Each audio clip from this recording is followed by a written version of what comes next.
എല്ലാവർക്കും നമസ്കാരം. എന്തൊക്കെയുണ്ട് വിശേഷം? എല്ലാവരും സുഖമായിരിക്കണോ? ഇന്ന് കുക്കിങ്ങും ബ്യൂട്ടി ടിപ്സ് ഒന്നല്ല കേട്ടോ. ഞാനിങ്ങനെ എനിക്ക് ഭയങ്കര ഇഷ്ടമാണ് മോട്ടിവേഷനൊക്കെ കേൾക്കാനായിട്ട്. അപ്പോൾ സോഷ്യൽ മീഡിയയിൽ നിന്ന് എനിക്കൊരു മോട്ടിവേഷൻ കേട്ടു, എനിക്കത് ഭയങ്കര ഇഷ്ടമായി. അപ്പോൾ അത് ഞാൻ എൻ്റെ പ്രേക്ഷകർക്ക് ഒന്ന് ഷെയർ ചെയ്യാമെന്ന് വിചാരിച്ചു. അപ്പോൾ അതൊന്ന് കണ്ടുകൊണ്ട് വന്നാലോ?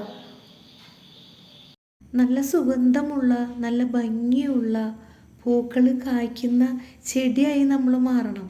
അങ്ങനെ ആകുന്ന സമയത്ത് പണ്ട് ആളുകൾ പറയൂലേ, അതിൻ്റെ കൊമ്പൊന്ന് തരുമോ, അതിൻ്റെ വിത്തൊന്ന് തരുമോ, എനിക്കൊന്ന് നട്ട് നനച്ച് വളർത്താനാ, എന്ത് ഭംഗിയാണ് ആ ചെടി, എന്ത് രസമാണ് ആ പൂവ് എന്ന് ചോദിക്കുന്നത് പോലെ ആവണം നമ്മളും.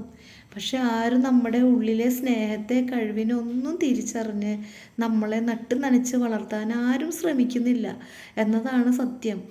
പകരം മറ്റുള്ള പൂക്കളെ, ചെടികളെ, വിത്തുകളെ നട്ട് നനച്ച് പരിപോഷിപ്പിച്ച് ഉയരങ്ങൾ താണ്ടുന്നത് നോക്കി നിൽക്കാനാണ് നമ്മൾ ആഗ്രഹിക്കുന്നത്.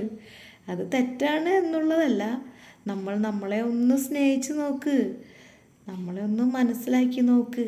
ഒരുപാട് ചിത്രശലഭങ്ങളും ഒരുപാട് ആളുകൾ ആഗ്രഹിക്കുന്ന ഒരു പൂന്തോട്ടമായി നമ്മളൊന്ന് മാറി നോക്ക്. എന്ത് രസമായിരിക്കും ജീവിതം. അങ്ങനെയല്ലേ നമ്മൾ ജീവിക്കേണ്ടത്. അതുകൊണ്ട് നിങ്ങൾ നിങ്ങളെ തന്നെ ഒന്ന് സ്നേഹിച്ച് തുടങ്ങുക. ഈ മോട്ടിവേഷൻ നിങ്ങൾക്ക് ഇഷ്ടമായോ? എനിക്കിഷ്ടമായി കേട്ടോ. നമ്മൾ നമ്മളെ തന്നെ സ്നേഹിച്ച് നോക്കുക. അപ്പം ഇനി അടുത്തൊരു വീഡിയോ ആയിട്ട് ഞാൻ അടുത്ത് തന്നെ വരാം കേട്ടോ. അപ്പോൾ ഓക്കെ, ബൈ.